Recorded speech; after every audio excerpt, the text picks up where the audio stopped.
Dans la vidéo précédente, on a vu comment gérer les inputs de façon à pouvoir modifier le texte affiché à l'écran en fonction, bien évidemment, de la touche du clavier ou le bouton de la souris qui aura été utilisé. Et je vous avais montré plusieurs façons de procéder. Donc si je lance le programme, on a ceci, mon texte. Si je clique ou si j'utilise les flèches de mon clavier, ça modifie le texte. Et échappe permet de quitter l'application. Donc voilà l'état actuel du projet. Alors comme d'habitude, je fais une copie du code à chaque vidéo. Donc tout ce qu'on a fait ici, vous y aurez accès dans des fichiers, dans des backups. Et je vous dis ça parce que on va tout casser. Dans cette vidéo, on va tout casser et on va créer une classe input qui va nous permettre de gérer les inputs et on va externaliser toute cette notion de input. Donc dans les fichiers sources ici, on va faire clic droit, ajouter nouvel élément. Vous allez ajouter une nouvelle classe C++ que l'on va appeler input. Input.cpp et on clique sur ajouter. Ensuite, on va ajouter immédiatement le fichier header associé. Clic droit, ajouter nouvel élément, fichier d'entête et on va faire input.h. Alors ce qu'on va faire dans cette vidéo, c'est pas compliqué, c'est juste pas mal fastidieux en fait. Mais si vous suivez bien, ça devrait passer sans problème. Alors ce que je vais commencer à faire ici, c'est dans mon fichier main.h, faire un include, et je vais immédiatement faire le include de input.h de façon à ajouter le input.h ici. Ensuite, histoire de nettoyer un tout petit peu mon code, je vais aller dans le main.cpp et je vais copier les namespaces, enfin plutôt les couper, et les coller ici. Comme ça, je mets mon namespace plutôt dans le fichier .h à la place du fichier cpp. Autre chose que je vais faire, c'est copier les fonctions loadFont et setText afin de les déplacer. Et également, je vais les mettre là-dedans dans le fichier main.h. Comme ceci. Alors le input handler, je n'y ai pas touché parce que on a créé une classe input dédiée pour les fonctions d'input. Je vais avoir besoin d'externaliser ma variable renderWindow. Donc je copie renderWindow window. Je vais le mettre par là.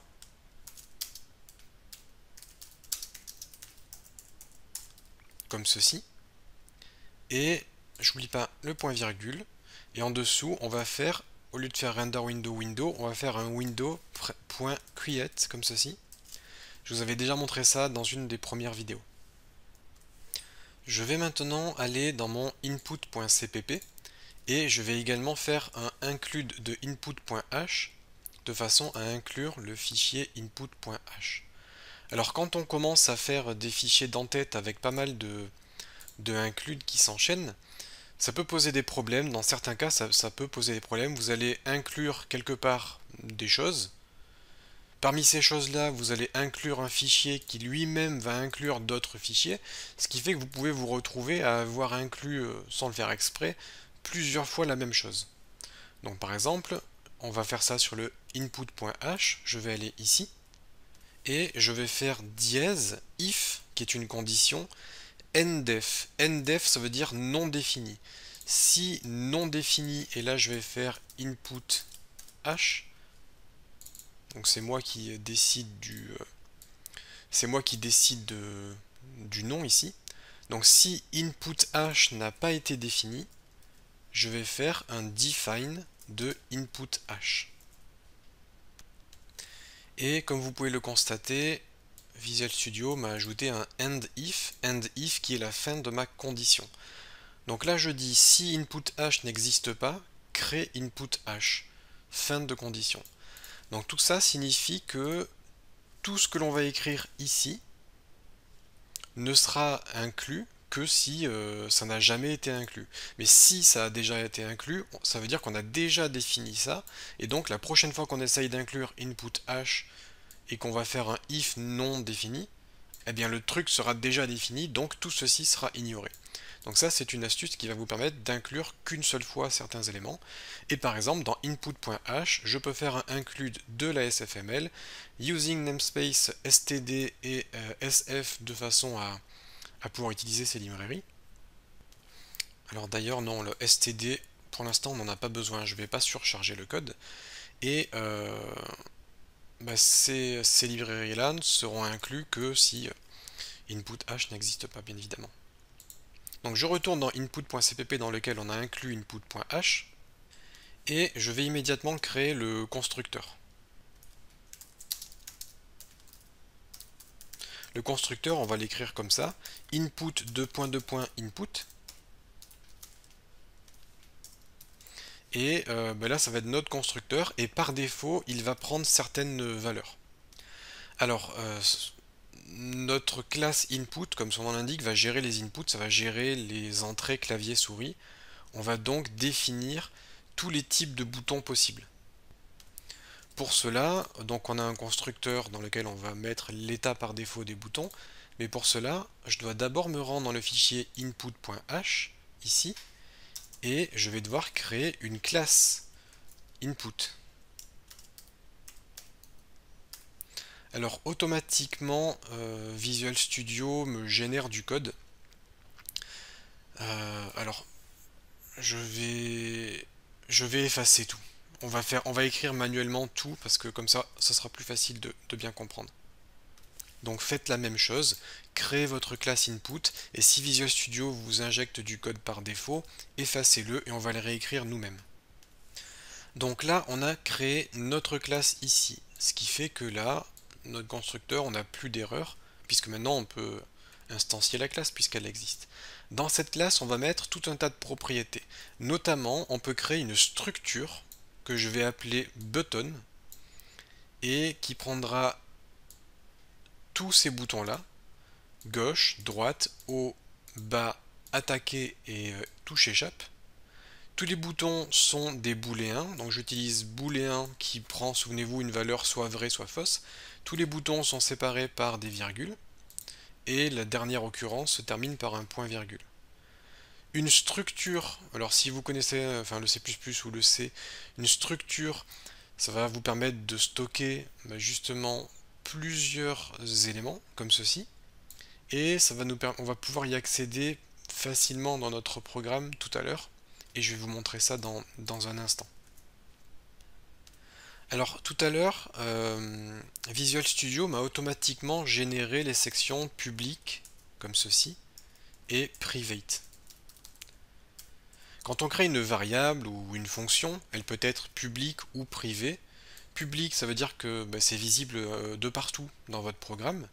Par exemple, le fichier main peut avoir accès à quelque chose de public dans le fichier input, mais si votre élément est en private, eh bien les autres fichiers n'y auront pas accès. Quelque chose qui est en private n'est accessible que dans le document actuel. Donc quand on crée une classe, on définit les sections publiques et privées, et à l'intérieur, on va écrire ce qui est public et ce qui est privé. Par exemple, le prototype du constructeur est public. Le constructeur, c'est juste input, comme ceci. Le prototype est public, puisqu'il faut que les autres classes puissent appeler cette fonction. La classe main doit pouvoir instancier la classe input. Donc ça doit être public. En revanche, je veux par exemple que ma structure soit privée. Je ne veux pas que l'utilisateur puisse accéder directement à la structure, accéder directement au bouton. Et bien pour cela, je vais créer ma variable button ici, que j'appelle button, mais j'aurais pu appeler ça btn. Je vais la créer dans la section private, et du coup, l'utilisateur n'y aura pas accès. Alors ça sert à rien d'avoir quelque chose auquel on n'a pas accès. Je vous montrerai un peu plus tard dans la vidéo comment accéder à, par exemple, des variables privées à l'aide d'une fonction qui, elle, sera publique. On va avoir des fonctions publiques qui auront le droit de lecture sur des données privées, et ces fonctions publiques nous transmettront les informations, ce qui permet d'avoir un contrôle sur tout ce qui se passe dans notre code. Bon, là j'ai ma structure. Ma structure, elle a 1, 2, 3, 4, 5, 6 boutons, les 4 flèches du clavier, le bouton d'attaque et la touche échappe.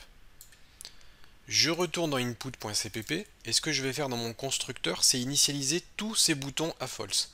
Pour cela, je vais simplement taper bouton left est égal à bouton right est égal à bouton up est égal à down, attack, escape est égal à false.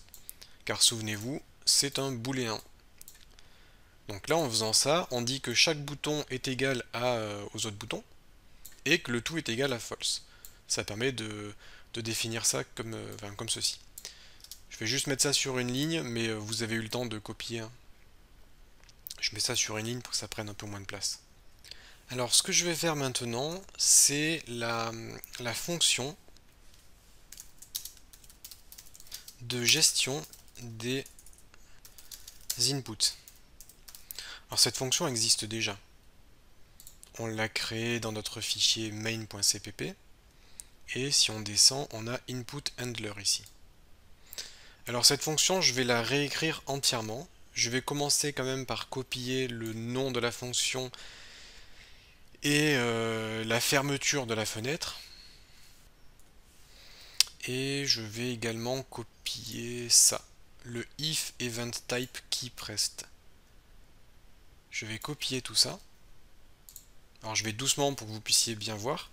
CTRL V. Évidemment là le if, il faut fermer l'accolade et notre fonction, il faut aussi fermer l'accolade. Ce qui fait que j'ai copié tout ça. Ensuite, tout ceci, on ignore. Pour ce qui en est de la souris, pour l'instant, on ignore, mais on y reviendra tout à l'heure. Tout ceci, on ignore, et on arrive à la fin de la fonction. Je vais maintenant tout sélectionner et supprimer cette fonction de gestion des inputs, parce que celle-ci ne sera plus ici, mais elle sera maintenant dans notre input.cpp. Alors évidemment, maintenant, le prototype input handler, je vais le couper et on va le coller dans notre input.h et je vais le coller ici. Input handler, et là la signature est la même. Mais on a bien notre fonction input handler. Je sauvegarde, je vérifie juste. Alors là, il y a juste un tout petit truc qui me chagrine, c'est qu'il me dit que la fonction est introuvable, alors qu'elle existe. Alors ce que je vais faire, sous Visual Studio, je survole la fonction. Visual Studio me suggère des corrections. Je clique ici. Et là, on me dit de créer la fonction dans input.cpp. Ok, je vais le faire. Donc là, ça me l'a généré. Je vais vérifier. Il m'a bien créé la fonction. Ah, il m'a rajouté le input 2.2. C'est pour ça que ça ne la connaissait pas. Donc il m'a bien rajouté la fonction ici. Je vais copier le contenu de notre fonction pour le coller ici.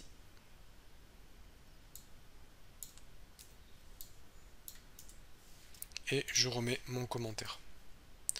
Donc on a notre fonction de gestion des inputs qui se trouve par là. Donc pour l'instant, cette fonction ne fait plus grand chose, si ce n'est gérer l'événement fermeture de la fenêtre. Et là, on a la détection des touches du clavier. Alors ici, dans la détection des touches du clavier, on écoute l'événement keyPressed. keyPressed qui correspond au moment où vous appuyez sur le clavier, au moment où vous enfoncez la touche du clavier. Ce qu'il faut faire, c'est tester le code. Quel est le code de la touche qui a été utilisé? Pour cela, on peut utiliser un switch. Alors je vais coller un bout de code, et le switch se présente de cette façon. C'est comme si on faisait des if, sauf que là, c'est un tout petit peu plus beau de passer par un switch. Et lorsqu'on fait un switch, entre parenthèses, on indique qu'est-ce que l'on veut tester. C'est la condition que l'on souhaite tester. Alors nous, précédemment, on aurait écrit if event.key.code égale, par exemple, keyboard left. Et bien là, on va juste faire un switch sur le keycode et ensuite, on va utiliser case. Case, ça veut dire dans le cas où. Dans le cas où quoi? Dans le cas où keycode est égal à escape, button escape est égal à true. Dans le cas où keycode est égal à keyboard left, button.left est égal à true. Alors les buttons ici, c'est notre structure hein, que nous avons créée là. On a notre structure avec tous les boutons qui sont égaux à false. Donc c'est égal à false puisque c'est ce qu'on a mis dans notre constructeur. Mais quand on fait notre switch ici, dès que l'utilisateur appuie sur la touche en question, donc là on teste chaque touche, échappe, gauche, droite, bas et haut, à chaque fois que l'utilisateur appuie sur la touche en question, on passe le button point, le nom du bouton testé, à true pour dire que ce bouton a effectivement été appuyé. Alors je vous laisse recopier le code hein, pour que vous puissiez faire la même chose. Alors ce genre de code, je ne les recopie pas en live puisque ça serait trop fastidieux de faire tout ça. Ce que je vais faire, c'est copier tout ce if, donc tout le if KeyPressed avec toutes les touches. Je vais entièrement le copier et le coller en dessous pour faire le test des key released.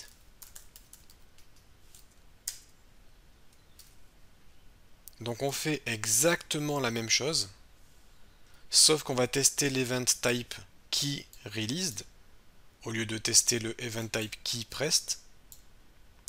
Et on reteste également toutes les touches, sauf que là, on va mettre les boutons à false pour dire que la touche a été relâchée. Donc c'est la même chose, mais pour le released. Pour terminer sur cette fonction de gestion des inputs, on va devoir juste gérer la souris. Je vous avais montré comment faire. On va faire si le event type est égal à mouse button pressed, donc si on fait un clic gauche, on passe le bouton d'attaque à vrai, donc le bouton d'attaque sera associé à mouse left. Et si on a un event type de type, si on a un événement de type mouse released, toujours le bouton gauche, on va faire attaque est égal à false. Donc voilà pour cette fonction qui va nous permettre de modifier notre structure de bouton qui, souvenez-vous, est privée. Donc quoi qu'il arrive, on n'y a pas accès. Donc pour y avoir accès, ce qu'on va faire, c'est une fonction qui accède à button, la structure, et nous donne l'info private. Donc voilà, on va créer une fonction qui aura accès à l'information que nous recherchons. Donc cette fonction vient de la classe input et va accéder à button, notre structure. Donc c'est une fonction qui va nous retourner la structure button. Ça va nous retourner une information sur la structure button que nous avons créée là. Donc on fait un input button pour dire que c'est le type de retour. Je vais faire input : et là je vais créer un nom de fonction. Je vais l'appeler par exemple getButton qui lui sera en void. Donc je crée une fonction getButton, je l'appelle comme ça va permettre de récupérer un bouton. C'est une convention hein, en programmation, get pour récupérer et set c'est pour définir. Ça va nous retourner donc une information.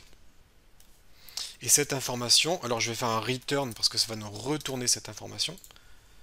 Alors je vais le faire à la ligne, ça sera un peu plus lisible.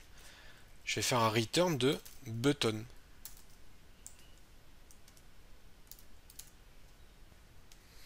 Ça va nous retourner notre structure. Donc le getButton pourra prendre un bouton au niveau de ce que l'on souhaite récupérer. L'utilisateur pourra dire je souhaite récupérer l'information du bouton left par exemple. Ça nous retournera l'état du bouton demandé. Donc pour l'instant on a des erreurs. Je vais aller dans input.h et je vais ajouter le proto. Comme ceci. Je vais ajouter la signature de notre fonction pour qu'elle soit connue. Et maintenant, si on retourne dans le input CPP, vous voyez que l'erreur a disparu, puisque maintenant la fonction est connue. Je vais retourner donc dans input.h tout en bas du programme, je vais supprimer juste ce commentaire. Et là, j'ai oublié un point virgule pour notre classe, parce qu'on doit terminer par le point virgule. Alors, c'est pas terminé. On a bien avancé notre classe input. Par contre, si on retourne dans notre fichier main.cpp, on a des erreurs parce que évidemment input handler ici n'existe plus du tout. Parce qu'à la base, c'était une fonction du fichier main. Mais là, ça n'existe plus. Bon, ben là, on n'a plus rien qui marche.